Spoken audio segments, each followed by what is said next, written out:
வணக்கம். உங்களை அன்புடன் வரவேற்கிறது சுதன் கோச்சிங் யூடியூப் சேனல். இந்த வீடியோ பேர் என்ன பார்க்குறோம் அப்படின்னு பார்த்தீங்க அப்படின்னா, எஸ்எஸ்சி, எம்டிஎஸ் அண்ட் ஹவில்டார் 2025 எக்ஸாமினேஷன்ஸ்க்கான கிளாஸஸில் பார்த்தீங்க அப்படின்னா, மேத்தமெட்டிக்ஸ் இருக்குல்ல, ஸோ அதுக்கான கிளாஸஸ் தான் பார்த்துட்ருக்கோம். ஓகேவா?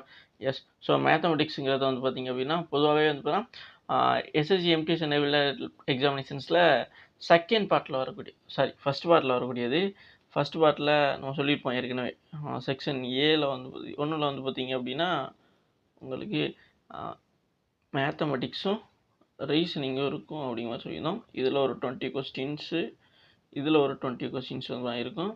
அப்படிப்பட்ட இந்த 20 கொஸ்டின்ஸ் இருக்குல்ல மேக்ஸ், அதுக்கு இந்த மாதிரியான கொஸ்டின்ஸ்லாம் கேட்பாங்கிற ஒரு ஐடியா கிடைக்கணும். அதுக்கு ஒரு ப்ராக்டிஸ் பண்ண மாதிரியும் இருக்கும் அப்படிங்கிறதுக்காக இந்த மேக்ஸ் செக்ஷன் வந்து நான் பார்த்துட்ருக்கோம். ஸோ இதில் பார்க்கக்கூடிய கொஸ்டின்ஸ் எல்லாமே இருக்கிறோம் ப்ரீவியஸ் இயர் கொஸ்டின்ஸ் தான். அதுவும் ரீசெண்டாக இந்த எடிகுட்டி பேட்டர்னில் கேட்கப்பட்ட எக்ஸாமினேஷன்ஸ்லேருந்து இருக்கிறோம். எந்த மாதிரியான கொஸ்டின்ஸ் கேட்டிருக்கா அப்படிங்கிறத வச்சுருக்கிறோம்.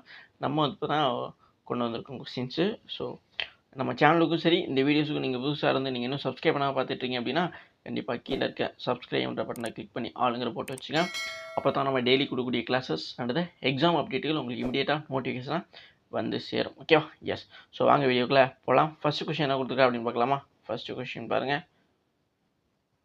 ஃபஸ்ட்டு பார்த்தீங்க அப்படின்னா என்ன கொடுத்துருக்காங்க, if A is salary is 25% more then B. ஓகேவா? பி, அதாவது பியை விட ஏயோட சேலரி வந்து 25% அதிகம் அப்படின்னு சொல்கிறாங்க. ஓகேவா? Then B salary is what percentage less than A. ஓகேவா? ஸோ ஏயோட சேலரி விட பியோட சேலரி வந்து எவ்வளோ சதவீதம் குறைவு அப்படி மாதிரி கேட்குறான். ஓகேவா? ஸோ இப்போ தமிழில் பார்ப்போமா, ஏயின் சம்பளம் பியை விட 25% அதிகமாக இருந்தால் பியின் சம்பளம் ஏயை விட எவ்வளவு சதவீதம் குறைவாக. ஓகேவா? ஸோ என்ன கேட்குறாங்க அப்படின்னா, குறைவாக எவ்வளோ சதவீதம் வந்து குறைவாக இருக்குது அப்படிங்கிற மாதிரி கேட்குறான். ஓகேவா? அப்போ நம்ம என்ன பண்ணணும் அப்படின்னா, ஃபஸ்ட்டு ஸ்டெப் என்ன சொல்கிறாங்க, A salary is 20% more then B. ஓகேவா?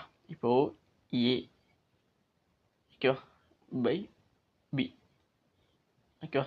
ஏ என்ன சொல்கிறாங்க அப்படின்னா, இதை வந்து எப்படி நம்ம எடுத்துக்கிறதுனா, இப்போது உங்களுக்கு பிங்கிறவன், ஓகேவா, இப்போ வந்து என்ன சொல்கிறாங்க, A salary is 25% more then B. ஓகேவா? இப்போ இங்கே சதவீதம் சொல்லும் பொழுது நம்ம 100% அப்படிங்கிறத தான் நம்ம எடுத்துக்கோம். ஓகேவா? அப்படி தானே? இப்போ 100%ங்கிறது எதை குறிக்குது அப்படின்னா, பின்னு வச்சுக்கோங்க. ஓகேவா? பி 100 இருந்தால் தான் பியை விட 25% அதிகம் சொல்லும் பொழுது நம்ம இது கூட வந்து ப்ளஸ் 25 சேர்த்து ஏவோட வேல்யூ வந்து பார்த்திங்கன்னா 125% அப்படிங்கிறத எடுத்துக்க முடியும். அப்போ தான் பி இங்கே வந்து 100 இருந்தால் 25% அதிகமாக இருக்குது ஏ அப்படின்னு சொல்லும் பொழுது 100லேருந்து 25 கூட்டும் பொழுது 125% கிடைக்கும். அப்போ இப்படி தான் அப்புறம் வரும். ஓகேவா? அப்போ புரிஞ்சிருக்குன்னு நினைக்கிறேன். இப்போ பிங்கிறது 100, ஏங்கிறது 125. ஓகேவா? இப்போ மேலே போடுங்க 125/100. ஓகேவா? அப்போ இதை வந்து நம்ம அடித்து கொடுக்கலாமா? கண்டிப்பாக அடிக்கலாம். எப்படி அடிக்கலாம்? இப்போ பாருங்கள். இப்போ வந்துட்டு இதை 5/25. ஓகேவா? இது 4/25. ஓகேவா? அப்போ என்னாச்சு, A by B equal to 5/4ன்னு கிடச்சிச்சா? இப்போது அடுத்து என்ன கேட்குறாங்க, then B salary what percentage less than A's. ஓகேவா? ஏயோட சம்பளத்தோட எவ்வளோ சதவீதம் பியோட சேலரி அது அப்படின்னு கேட்குறாங்க. அப்போ நம்ம என்ன பண்ணணும் அப்படின்னா, இதுலேருந்து இதை வந்து கழிச்சிடணும். ஓகேவா? எஸ். ஏவோட சம்பளத்துலேருந்து பியோட சதவீதம் எவ்வளோ குறைவுன்னு கேட்குறாங்க. அப்போது 5லேருந்து இதை வந்து கழிங்க. ஓகேவா? 5ல் 4 போச்சுன்னா உங்களுக்கு என்ன கிடைக்கும்? 1 தான் கிடைக்கும். ஓகேவா? இப்போ இந்த வேல்யூவை எடுத்துக்கிட்டு நம்ம வந்து பார்த்தீங்கன்னா, இப்போது அவங்க கேட்டிருக்க கொஸ்டின்ஸ் போயிடலாம். ஓகேவா? 1 தானே? எஸ். அப்போது 1 மேலே போடுங்க, கீழே வந்து பார்த்தீங்கன்னா இந்த 5, ஏன்னா ஏயை வச்சு தான் கேட்குறான். ஓகேவா? அப்போ கீழே வந்து பார்த்தீங்கன்னா 5/100 சதவீதமாக கேட்கும் பொழுது நம்ம 100 போடுறோம். இப்போ இதை வந்து பார்த்தீங்கன்னா நீங்கள் அடித்து கொடுத்துடலாம். ஓகேவா? இதை அடித்து கொடுத்தீங்க அப்படின்னா உங்களுக்கு என்ன கிடைக்கும்? சிம்பிள் தான். ஒரு 5 5 25 100. ஓகேவா? அப்போ எவ்வளோ ஆச்சு? 20% அப்படிங்கிறது தான் ஆன்சர். ஓகேவா? அப்போ 20% ஆப்ஷன் ஏல தான் இருக்குது. அப்போ இதுதான் வரும். ஓகேவா? இப்போ உங்களுக்கு என்ன புரிஞ்சிருக்கு? அதாவது என்னென்னா, ஃபஸ்ட்டு நம்ம 100 அதாவது மொத்தமாக 100%ங்கிறத வந்து தான் எடுத்துக்கிறோம். அதுதான் பிஆர் இருக்கும் பொழுது தான் அப்படி அந்த 100% தான் பிஆர் இருந்தால் மட்டும்தான் 25% பியை விட அதிகமாக இருக்குது அப்படின்னு சொல்லும் பொழுது அது கூட 25 கூட்டும்போது நமக்கு 125 ஏ அந்த கிடைக்குது. அதனால தான் ஏ பை பின்னு போட்டு 125/100 போட்டிருந்தோம். அப்போ இதை அடித்து கொடுத்தோம்னா 5/25 125 அதே மாதிரி 4 25 100ன்னு ஆயிடுச்சு. அதுக்கப்புறம் நம்ம என்ன பண்ணுறோம் அப்படின்னா, இப்போ அவங்க என்ன சொல்லியிருந்தாங்க அப்படின்னா, எவ்வளோ சதவீதம் வந்து பார்த்தீங்கன்னா ஏ சேலரியோட இங்கே சொல்லிக்கோங்க, ஏஐ விட எவ்வளோ சதவீதம் குறைவாக பி இருக்குது அப்படிங்கிற மாதிரி தான் கேட்டிருக்காங்க. ஓகேவா, பியின் சம்பளம் ஏன் சம்பளத்தை விட எவ்வளோ குறைவாக இருக்குது அப்படின்னு கேட்குறாங்க. அதனால தான் நம்ம ஏலேருந்து பிஏ கழிச்சோம். ஓகேவா, ஸோ சில பேருக்கு சந்தேகம் வரலாம், கீழே தானே இப்போ கழிப்பாங்க. அவங்க கேட்டிருக்க வச்சு தான் நம்ம பார்க்கணுமே. ஓகே, ஏயோட வேல்யூங்கிறது 5 தான் இங்கே வருது. அதே மாதிரி பியோட வேல்யூங்கிறது இங்கே 4 தான் அப்புறம் குறிப்பிட்டு. ஓகே, அதனால தான் 5லேருந்து 4 கழிச்சோம். 5லேருந்து 4 கழிக்கும் போது நமக்கு என்ன கிடைச்சிச்சு அப்படின்னா 1ங்கிறதா கிடைக்கும். ஓகே, அப்படி தானே? எஸ், அதனால தான் அந்த டிஃப்ரென்ஸ் வந்து நம்ம மேலே போட்டிருக்கோம். கீழே வந்து பார்த்தா அந்த ஏயோட வேல்யூ போட்டிருக்கோம். ஓகே, புரிஞ்சிருக்குன்னு நினைக்கிறேன். இப்போ 1/5 × 100. ஓகே, இன்ட்டு 100 எதுக்கு போட்டோம்னா பெர்சன்டேஜ் கண்டுபிடிக்கிறக்கா. இப்போ ஓரஞ்சு 5 25 100. அப்போ 20% அப்படிங்கிறதா சரி. ஓகே, அப்போ என்ன சொல்கிறேன், சரியான ஆன்சர் என்ன? அதாவது பியின் சம்பளம் ஏஐ விட எவ்வளோ சதவீதம் குறைவாக இருக்குது அப்படின்னா 20% அப்படின்னா குறைவாக இருக்கிறது. ஓகேவா, எஸ். ஸோ புரிஞ்சுக்க நினைக்கிறேன், நோட் பண்ணி வச்சுங்க. இந்த மாதிரியான டைப் கொஸ்டின்ஸ் அதிகமாக கேட்குறாங்க எல்லா ஷிஃப்ட்லையுமே. நெக்ஸ்ட் கொஸ்டின் பார்க்கலாம். நெக்ஸ்ட் கொஸ்டின் பாருங்க. ஸோ நெக்ஸ்ட் கொஸ்டின் என்ன கொடுத்துருக்காங்க, the cost of a flower vase is 160. ஓகேவா, if the shopkeeper sells it at a loss of 50% at price is it sold. ஒரு மலர் குவளையின் விலை, அதாவது மலர் ஒரு பொக்கே மாதிரியோ வச்சுக்கோங்க. ஓகே, ஸோ மலரோட விலை வந்து ஒரு ரோஸ் மலர் இருக்குங்க, மொத்த கொத்தா விற்கிறாங்கன்னு வச்சுங்க, அப்படி கூட வச்சுங்க. ஒரு மலர் அதோட விலை வந்து எவ்வளோனா 160. ஓகேவா, அப்புறம் கடைக்காரர் வந்து அதை 15% நஷ்டத்தில் விற்றால் அது எந்த விலையில் விற்கப்படுகிறது? ஓகேவா, ஸோ இதுதான் இங்கே வந்து பார்த்தீங்கன்னா கொடுக்கப்பட்டுள்ள கொஸ்டின். ஓகேவா, அப்போ நம்ம என்ன பண்ணுறோம் அப்படின்னா, ஃபஸ்ட்டு ஒரு மலர் குவளையின் விலை அப்படிங்கிறது எவ்வளோ, அதோட ப்ரைஸ், அதாவது காஸ்ட்டு. ஓகேவா, காஸ்ட் ப்ரைஸ் அப்படிங்கிறத நம்ம எடுத்துக்கலாம். அது எவ்வளோ அப்படின்னா 160 ரூபா. ஓகேவா, எஸ். அடுத்து என்ன பண்ணுறாங்க, கடைக்காரர் அதை 15% நஷ்டத்தில் விற்கிறார். இது வந்து பார்த்தீங்கன்னா 15% லாஸ்ட்டில் வந்து விற்கிறார் அப்படின்னா, இப்போ இது வந்து 50%.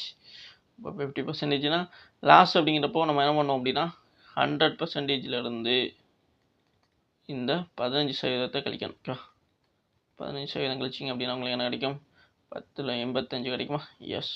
அப்போது 85% இங்கே இருக்கட்டும். இப்போ நான் என்ன பண்ணுறேன் அப்படின்னா, இந்த 85% இது கூட வந்து அடிச்சு கொடுத்தலாம், 85/100. Okay, S. இப்போ இதை வந்து பார்த்தீங்கன்னா அடிச்சு கொடுத்தீங்க அப்படின்னா உங்களுக்கு என்ன கிடைக்கும், அது எந்த விலைக்கு விற்கப்படுகிறது, செல்லிங் ப்ரைஸ் கிடைக்கும். ஓகே, புரிய நினைக்கிறேன். இந்த காஸ்ட் ப்ரைஸ் வச்சு நம்ம இது இப்படி இருக்கட்டும். ஓகே, நமக்கு செல்லிங் ப்ரைஸ் தான் கண்டுபிடிக்கணும். ஓகேவா, எஸ்பி. ஓ, இது வந்து அடிச்சு கொடுக்கலாமா, எப்படி, இங்கே ஒரு அடி, இங்கே ஒரு 0 கிடச்சிடலாம், 2. ஓகேவா, இங்கே வந்து பார்த்தீங்கன்னா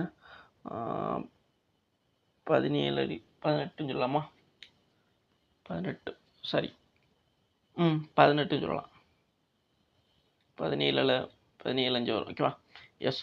அப்புறம் இப்போது இங்கே 2 இருக்குது, இங்கே ஒரு 2 8 2. ஓகேவா, இது 2 மல்டிபிள் பண்ணுங்கள், 17 8 8 17 உங்களுக்கு தெரியும்னா டைரெக்டாக போட்டலாம். 7 8 56 6. ஓகேவா, இது 5 8 1 8 8 5 10 8 5 13 ஆயிடுச்சா? ஓகே, 136. அப்போது செல்லிங் ப்ரைஸுங்கிறது 136. 136 எந்த ஆப்ஷனில் இருக்குது, ஆப்ஷன் சியில் இருக்குது. சரியான ஆன்சர் 136. புரிஞ்சிச்சா? அதாவது இங்கே என்ன மேட்ரு சொல்லியிருக்காங்க அப்படிங்கிறத நம்ம முதல்ல புரிஞ்சுக்கணும். அதுக்கப்புறம் அதை சரியாக எக்ஸிக்யூட் பண்ணோம் அப்படின்னா ஆன்சர் வந்துடுது. ஓகேவா, எஸ், அப்படி தானே? இப்போது இங்கே என்ன கொஸ்டின் சொல்லியிருந்தேன், ஒன் டைம் நான் ரிவிஷன் பண்ணுறேன், அதாவது ரீகால் பண்ணுறேன், எப்படி வந்துச்சு அப்படிங்கிறத புரியலைன்னா பார்த்துக்கிறேங்க. ஒரு மலருடைய, ஓகேவா, ஸோ ஏதோ பூ பிஸ்னஸ், அதில் வந்து பார்த்தா அதோட விலை வந்து 160. ஓகேவா, அதுதான் காஸ்ட் ப்ரைஸ், அதுதான் அந்த cost of the flower is 160. அதனால தான் சிபிங்கிறது 160 அப்புறம் எடுத்துக்கிறோம். ஓகேவா, அதுக்கப்புறம் அதை விற்கும் பொழுது அந்த ஷாப்கீப்பர் வந்து அதை விற்கும் பொழுது அவருக்கு எவ்வளோ லாஸ் கிடைக்குது அப்படின்னா 15% அப்புறம் லாஸ் ஆகுது. ஓகே, அப்போது 15% லாஸ் ஆகுது அப்படின்னா அவர் என்ன விலைக்கு விற்றுருப்பார் அப்படிங்கிறத கேட்குறேன். ஓகேவா, அப்போ நம்ம என்ன பண்ணுறோம் அப்படின்னா, இப்போ 15% லாஸ் ஆகுறதுனால நம்ம வந்து கழிக்கிறோம். இதுதான் இப்போ 100%. ஓகேவா, 100%லேருந்து 15% லாஸ் ஆகிறனால கழிக்கிறோம். ஓகேவா, புரியும்னு நினைக்கிறேன். அப்போது 85% அப்படிங்கிறது இருக்குது. அந்த 85% 85/100 அப்படிங்கிற மாதிரி மாற்றி இந்த இதோட வந்து அடித்து கொடுக்குறோம். அவங்க வாங்கியிருப்பாங்க காஸ்ட் ப்ரைஸு அதோட. அதனால தான் 160 × 85,500 அப்படி மாதிரி போட்டோம். இப்போ இதை அடிச்சு கொடுத்தா தான் நமக்கு செல்லிங் ப்ரைஸ் கிடைக்கும். ஓகேவா? ஸோ நான் அதான் சொல்லியிருப்பேன், இதை அடிச்சு கொடுத்தோன்னா நமக்கு செல்லிங் ப்ரைஸ் கிடச்சிடும். ஓகேவா? எஸ். இப்போது என்ன பண்ணோம், ஒரு ஜீரோக்கு ஒரு ஜீரோ அடித்தோம். அதுக்கப்புறம் இங்கே 10 இருந்துச்சு, மேலே 85 இருந்துச்சு. என்ன பண்ணோம், ஈரஞ்ச 10 17 85 சொல்லி அடித்தோம். அதுக்கப்புறம் இங்கே 2 இருந்துச்சு, இங்கே 16 இருந்துச்சு. அப்போ ஓரண்ட 2 8 2 16 அப்படிங்கிற அடிச்சாச்சு. அப்புறம் இது ரெண்டே மல்டிபிள் பண்ணிங்க அப்படின்னா உங்களுக்கு 136 கிடைச்சிச்சு. அப்போ 136ங்கிறது ஆப்ஷன் சியில் இருக்குது. ஓகேவா? புரிஞ்சா? அவ்வளோதான் மேட்டர். ஓகேவா? ஸோ அப்போ நெக்ஸ்ட் கொஸ்டின் பார்க்கலாமா? புரிஞ்சு வச்சுக்கோங்களேன். ரொம்ப தெளிவாக ரொம்ப பொறுமையாக தான் சொல்லி தந்திருக்கேன். கண்டிப்பாக புரியாமல் இருக்காதுன்னு நினைக்கிறேன். புரியல அப்படின்னா மறுபடியும் ஒன் டைம் கூட பாருங்கள், கண்டிப்பாக புரியும். ஓகேவா? நெக்ஸ்ட் பார்க்கலாம். நெக்ஸ்ட்டுக்கு என்ன கொடுத்துருக்காங்க? So a product is marked at 500 ஓகேவா with a 20% discount. What is the selling price? இப்போ தானே ஒரு செல்லிங் ப்ரைஸ் அந்த மாதிரி பார்த்தோம் அப்படின்னு நினைக்கிறீங்களா? எஸ். ஸோ இது ரொம்ப சிம்பிள் தான். இங்கே வந்து என்ன பண்ணுறாங்க அப்படின்னா, ஒரு ப்ராடக்ட்டுக்கு வந்து பார்த்தீங்கன்னா 500 ஃபிக்ஸ் பண்ணுறாங்க. ஓகேவா? அதனுடைய 500 இது வந்து என்ன ப்ரைஸ் மாதிரி நம்ம எடுத்துக்கிறது, இங்கே தமிழில் என்ன சொல்கிறாங்கிறத தெரிஞ்சுக்கிறதுங்க. அப்போ புரிஞ்சுக்கலாம். ஒரு தயாரிப்பு 20% தள்ளுபடியுடன் 500 என குறிக்கப்பட்டுள்ளது. விற்பனை விலை என்ன? ஓகேவா? அதாவது 20% டிஸ்கவுண்ட்டோட 500 அப்படிங்கிற மாதிரி குறிக்கப்பட்டது அப்படின்னா அது என்ன விலைக்கு விற்றுருப்பாங்க அப்படிங்கிறது சொல்கிறாங்க. ஓகேவா? இப்போ 500 மார்க் பண்ணியிருக்கு அப்படின்னா இந்த விலைக்கு அவன் விற்கலை. ஓகேவா? அதான் சொல்கிறாங்க. அப்போது 500 ஃபிக்ஸ் பண்ணியிருக்கு, ஆனால் வெளியே வந்து பார்த்தோன்னா 20% டிஸ்கவுண்ட்டு அப்படிங்கிற மாதிரி வந்து அட்வர்டைஸ்மெண்ட் போட்டப்பட்டது. அந்த மாதிரி தான் சொல்கிறாங்க. ஓகேவா? அப்போது அந்த 500 20% தள்ளுபடிக்கு அப்புறம் அவன் வந்து பார்த்தோன்னா ஒரு விலைக்கு கொடுத்துருப்பான்ல, அந்த விலையை தான் கேட்குறான். ஓகேவா? புரிஞ்சுக்கலாம்னு நினைக்கிறேன். இப்போ அதை தான் நம்ம கண்டுபிடிக்கவும் போகிறோம். ஓகேவா? எஸ். இப்போ பார்த்துக்கலாமா? ஃபஸ்ட்டு இங்கே வந்து 500. இந்த 500ங்கிறது மார்க்கெட் ப்ரைஸ் வைங்க. மார்க்கெட் ப்ரைஸ் எவ்வளவு? 500. ஓகேவா? இதில் எவ்வளோ டிஸ்கவுண்ட்டு? 20% டிஸ்கவுண்ட். இப்போ நம்ம இதுக்கு முன்னாடி என்ன பார்த்துருந்தோம், டிஸ்கவுண்ட் பண்ணால் அந்த 100% வந்து அதை கழிக்கணும்னு சொல்லியிருந்தோம். ஓகேவா? இப்போது 100% இருக்குது, அதில் 20% கழிக்கணும். ஏன்னா இது வந்து பார்த்திங்க அப்படின்னா டிஸ்கவுண்ட். அப்போது 100ல் 20 போச்சு அப்படின்னா 80. இப்போ 80% தான் அப்புறம் இது கூட அடிச்சுக்கணும். ஓகேவா? இப்போ இன்ட்டு 80/100. ஓகேவா? இதை அடிச்சு கொடுத்தோம் அப்படின்னா நமக்கு என்ன கிடைக்கும், அவன் எவ்வளோக்கு விற்றுருப்பான் அப்படிங்கிறதுக்கான செல்லிங் ப்ரைஸ் கிடைக்கும். ஓகேவா? அப்போ என்ன பண்ணுறான், இந்த 0 இந்த 2 0 இந்த 2 0. ஓகேவா? இப்போ இது ரெண்டு அப்படியே மல்டிபிள் பண்ணிங்கன்னா 8 40 அந்த ஒரு 0 வந்து வரும். ஓகேவா? இப்போ என்னாச்சு, நமக்கு செல்லிங் ப்ரைஸுங்கிறது அதாவது விற்பனை விலைங்கிறது இது ரெண்டு மல்டிபிள் பண்ணுங்கள் 8 அப்போ 400. ஓகேவா? 400 அப்படிங்கிறதான். இப்போ 400 ரூபாய்க்கு தான் அதோட விற்பனை விலை 400. ஓகேவா? புரிஞ்சுருக்கு நினைக்கிறேன். இப்போ 400ங்கிறது எந்த ஆப்ஷனில் இருக்குன்னா ஆப்ஷன் பியில் இருக்குது. ஓகேவா? புரிஞ்சுச்சாங்க? ரொம்ப சிம்பிளாக தானேங்க இருக்குது. இல்லை இதெல்லாம் புரியாமல் இருக்காதுன்னு நினைக்கிறேன். சில பேருக்கு இந்த கொஸ்டின்ஸ் பார்த்தோன்னா போட்டுடலாம்ங்கிற ஒரு தைரியம் வந்திருக்கும், இல்லை நேரம் கண்டுபிடிச்சி கூட இருந்திருக்கலாம். ஓகேவா? எஸ். ஸோ நீங்களுமே ட்ரை பண்ணலாம். எப்படின்னு பார்த்தீங்க அப்படின்னா, ஒரு நோட்டையோ அல்லது சின்ன பேப்பரை வச்சுட்டு நம்ம கொடுக்குற கொஸ்டின்ஸை பாஸ் பண்ணி வச்சுட்டு கூட நீங்கள் வந்து ட்ரை பண்ணலாம். நம்ம போடுறதுக்கு முன்னாடி கூட ஓரளவு இப்போ வந்துட்டு நீங்கள் ஒரு 2-3 ஸ்டெப் போகிறீங்கன்னு வச்சு, இப்போ இதில் 2 சிம்பிளான ஸ்டெப் தான் இருக்குது. இப்போ உங்களுக்கு தெரியுது, அதாவது என்ன அப்படின்னா மார்க்கெட்டு அந்த ப்ராடக்ட்டோட மார்க்கெட் ப்ரைஸ் என்னென்னா 500 அப்படிங்கிறது தெரியுது. அதுக்கப்புறம் டிஸ்கவுண்ட் ஆகுது அப்படின்னா, இப்போ சில பேருக்கு வந்து டிஸ்கவுண்ட்டுங்கிறப்போ வந்து பார்த்தா அப்படியே எடுத்துக்கிறதா, அதாவது 20/100 அப்படின்னு போட்டு இந்த 500 கூட வந்து பார்த்தா அடித்து கொடுக்குறதா அப்படி மாதிரி சந்தேகம் வரலாம். இப்படி அடிப்பீங்க. இப்போ என்ன ஆச்சு, 25 100 ஆயிடுச்சு. ஓகேவா? இப்போ 25 100 ஆயிடுச்சு அப்படின்னா இதை என்ன பண்ணணும் அப்படின்னா, இதுதான் ஆன்சர் அப்படிங்கிற மாதிரி நீங்கள் வந்து அப்புறம் போயிடக்கூடாது. ஓகேவா? இது தப்பு. இப்போ இது இப்படியே கண்டுபிடிச்சிட்டிங்கன்னு வச்சுங்களேன். அதாவது இங்கே கொண்டாந்து இந்த டிஸ்கவுண்ட்டை வந்து பார்த்தா நம்ம என்ன பண்ணோம் அப்படின்னா ஃபஸ்ட்டே கொண்டாந்து இங்கே கழிச்சிருப்போம். ஓகேவா? டிஸ்கவுண்ட்டை நம்ம கழிச்சு விட்டு கொண்டு போய் வந்து அடிச்சு கொடுத்தோம் அப்படின்னா நம்ம டேரெக்டாக செல்லிங் ப்ரைஸ் கிடச்சிடும். அதே இது நீங்கள் அங்கே கொடுத்துருக்காது அப்படியே எடுத்து நீங்கள் பண்ண ஆரம்பிச்சிங்க. அதாவது நான் இப்போ சொன்னேன்ல 20% டிஸ்கவுண்ட் இருக்குன்னா அதை அப்படியே எடுத்து வந்து 20/100 இன்ட்டு அந்த மார்க்கெட் ப்ரைஸ் எவ்வளோ அதை போட்டு நீங்கள் அடிச்சு கொடுத்தீங்கன்னா உங்களுக்கு 100ன்னு கிடைக்கும். இந்த 100 நீங்கள் வந்து என்ன பண்ணணும்னா மறுபடியும் அவங்க கொடுத்துருக்காங்க அந்த மார்க்கெட் ப்ரைஸ் அது கூட கழிக்கணும். இப்போ 500 இருக்கும், அது கூட நீங்கள் 100 கழிச்சிங்க அப்படின்னா உங்களுக்கு எவ்வளோ கிடைக்கும் அப்படின்னா 400 கிடைக்கும். இந்த 400 தான் அப்புறம் இந்த செல்லிங் ப்ரைஸ். இப்போ இங்கே கண்டுபிடிச்சிருக்கோமா இந்த 400 வந்து பார்த்தீங்கன்னா நீங்கள் மறுபடியும் இதெல்லாம் கண்டுபிடிச்சிட்டு மறுபடியும் இந்த 500ல் 100 கழிச்சிங்க அப்படின்னா கிடைக்கும். இப்படியும் வந்து கண்டுபிடிக்கலாம். ஓகேவா? எஸ். அதுக்கு நீங்கள் அந்த பெர்சன்டேஜ் அங்கேயே கழிச்சிட்டிங்க அப்படின்னா உங்கள் ஆன்சர் டேரெக்டாக வந்துடும், ஈஸியாக போட்டுடலாம். ஓகேவா? ரெண்டுமே ஒரே மெத்தட் தான். உங்களுக்கு எது ஃபெமிலியராக இருக்கும் பார்த்து போட்டுக்கிறோங்க. ஓகேவா? எஸ், புரிஞ்சுக்கணும் நினைக்கிறேன். நெக்ஸ்ட் பார்க்கலாமா? நெக்ஸ்ட் பாருங்கள். நெக்ஸ்ட் என்ன கொடுத்துருக்காங்க? ஸோ நெக்ஸ்ட் பார்த்தீங்க அப்படின்னா, at what rate will a sum of 1500 and 360 as a simple interest in 3 years? அதாவது என்ன சொல்கிறாங்க, 1500 ரூபா அப்படிங்கிற தொகை எந்த விகிதத்தில், அதாவது எவ்வளோ சதவீதத்தில் அப்படிங்கிறத கேட்குறாங்க. 360ஐ 3 ஆண்டுகளில் எளிய வட்டியாக பெறும். ஓகேவா? ஸோ சிம்பிள் இன்ட்ரெஸ்ட் தான் சொல்கிறாங்க. 1500 இங்கே வந்து பார்த்திங்கன்னா எவ்வளோனா அமௌண்ட்டு வந்து பார்த்திங்கன்னா 1500 ஓகேவா? எஸ், அது வந்து பார்த்திங்கன்னா 360. ஏதாவது சிம்பிள் இன்ட்ரெஸ்ட்டில் வந்ததுன்னே வச்சுக்கோங்க. ஓகே, ஸோ அதுதான் அப்புறம் 1500 அப்படின்னா 360 அந்த மாதிரி கிடைக்குது. ஓகேவா? அது இப்போ நம்ம என்ன பண்ணுறோம் அப்படின்னா 3 ஆண்டுகள் எளிய வட்டி அப்படின்னா 360 வந்து வெளியே போட்டுக்கோங்க. ஓகேவா? அவ்வளோதான், இருக்குது அப்படியே இருக்கட்டும். 360 ஓகேவா ஈக்குவல் டு 1500 ஓகேவா இன்ட்டு இங்கே நமக்கு வந்து பார்த்தீங்கன்னா என்ன கிடைக்கிது தெரியலனா, அதாவது சிம்பிள் இன்ட்ரெஸ்ட்டுக்கு என்ன ஃபார்முலா, பிஎன்ஆர் பை 100 ஓகேவா? அதானே. அப்போ இது பி என்ன தெரியும் ஓகேவா, 3 இன்ட்டு 6 தெரியாது. ஓகேவா? 6 தான் கண்டுபிடிக்க சொல்லியிருக்காங்க. அப்போ பை 100 போடுறோம். இப்போ வந்து நம்ம என்ன பண்ணுறோம், இதை அடிச்சு கொடுத்துடலாமா? 2 0க்கு 2 0 ஓகேவா? இருங்க, 2 0க்கு 2 0, இங்கே ஒரு 2 0, இங்கே ஒரு 2 0 ஓகேவா? அப்புறம் என்னாச்சு, இது 3 வந்து மல்டிபிள் பண்ணுங்கள், இல்லை இதை உள்ளே கொண்டு வந்துடலாம். ஓகேவா? அப்படி தானே. இதை 3 மல்டிபிள் பண்ணிங்க அப்படின்னா 15 3 45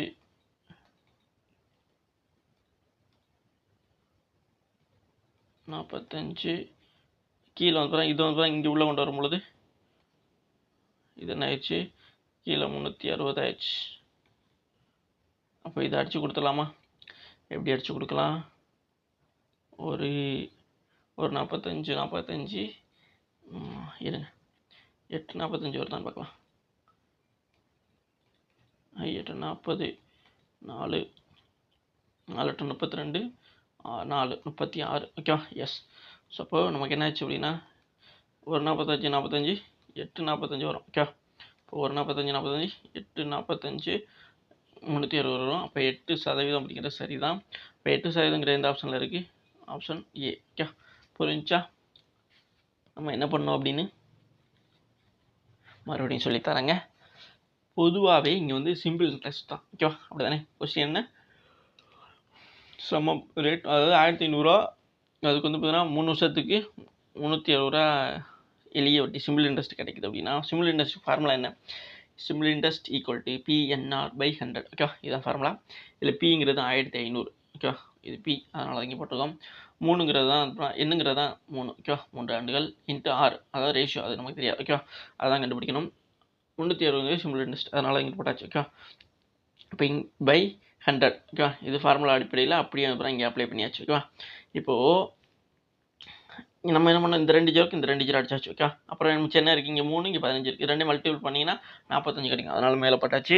அப்புறம் இங்கே இந்த பக்கம் ஈக்குவல் டு இந்த பக்கம் இருக்குல்ல, இல்லை இந்த சிம்பிள் இன்ட்ரெஸ்ட், இதை வந்து நாங்கள் உள்ளே கொண்டு வரோம். ஓகே, அப்போது இங்கே 45 இருக்குது அப்படின்னா இது வந்து இங்கே வரும்போது வந்து மல்டிபிளாக தானே, அதாவது டிவைடாக தான் ஆகும். ஓகே, அப்போ நம்ம என்ன பண்ணுறோம், இது தலையெல்லாம் மாறும். ஓகேவா? எஸ், அப்படியே போட்டு வச்சுருக்கேன். எப்படி தலையில் மாறும் அப்படின்னா இருங்களேன், 360 பை 45 அப்படின்னு தான் வரும். அப்போ இதை அடிச்சிங்க அப்படின்னா ஒரு 45 45 8 45 ஓகேவா? அவ்வளோதான். அப்போ எவ்வளோ வச்சு 8% அப்படிங்கிறது வந்துடும். ஓகேவா? இப்போ 8% ஆப்ஷன் ஏல இருக்குது. அவ்வளோதான் மேட்ரு. ஓகே, புரிஞ்சுக்க நினைக்கிறேன். இவ்வளோ தான் கொஸ்டின். நெக்ஸ்ட்டு பார்க்கலாமா? ஸோ நெக்ஸ்ட்டு என்ன கொடுத்துருக்காங்க, இதில் ஒன்றும் புரியாமல் இருக்காதுன்னு நினைக்கிறேன். இந்த மாதிரியான கொஸ்டின்ஸும் சில பேருக்கு ஈஸியாக தான் இருக்கும். இந்த மாதிரியான கொஸ்டின்ஸாக இருக்கும் அங்கே. நீங்கள் என்னென்னா அது இவ்வளோ ஈஸியாக இருக்குது, இந்த மாதிரி தான் கொஸ்டின் கேட்பாங்களான்னு கேட்டிங்கன்னா கண்டிப்பாக இவ்வளோ லெவலில் தான் இருக்கும். ஓகேவா? ஏன்னா அது 10th லெவலான ஒரு எக்ஸாமினேஷன்ஸால் இந்த லெவலில் தான் கொஸ்டின்ஸே இருக்கும். நீங்கள் ஒன்றும் பயப்படவும் தேவை கிடையாது. ஓகேவா? அதில் நெகட்டிவ் மார்க்கும் கிடையாது. அது ஒரு ஜஸ்ட் ஒரு எலிஜிபிள். பட் ஆனால் வந்து அதில் கிட்டத்தட்ட ஒரு 20 கொஸ்டின்ஸ் இருக்குன்னா ஒரு 15 கொஸ்டின் ஏதாச்சும் நீங்கள் அட்டன் பண்ணணும். ஓகேவா? அது முக்கியமில்ல. நெக்ஸ்ட் கொஸ்டின் பார்க்கலாம்.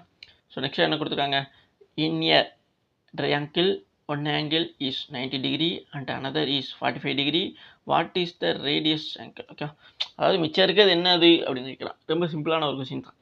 எல்லா கொஸ்டின்ஸ் அப்படி தான் சொல்கிறோம். எஸ், ஒன்றும் கவலைப்படாதீங்க.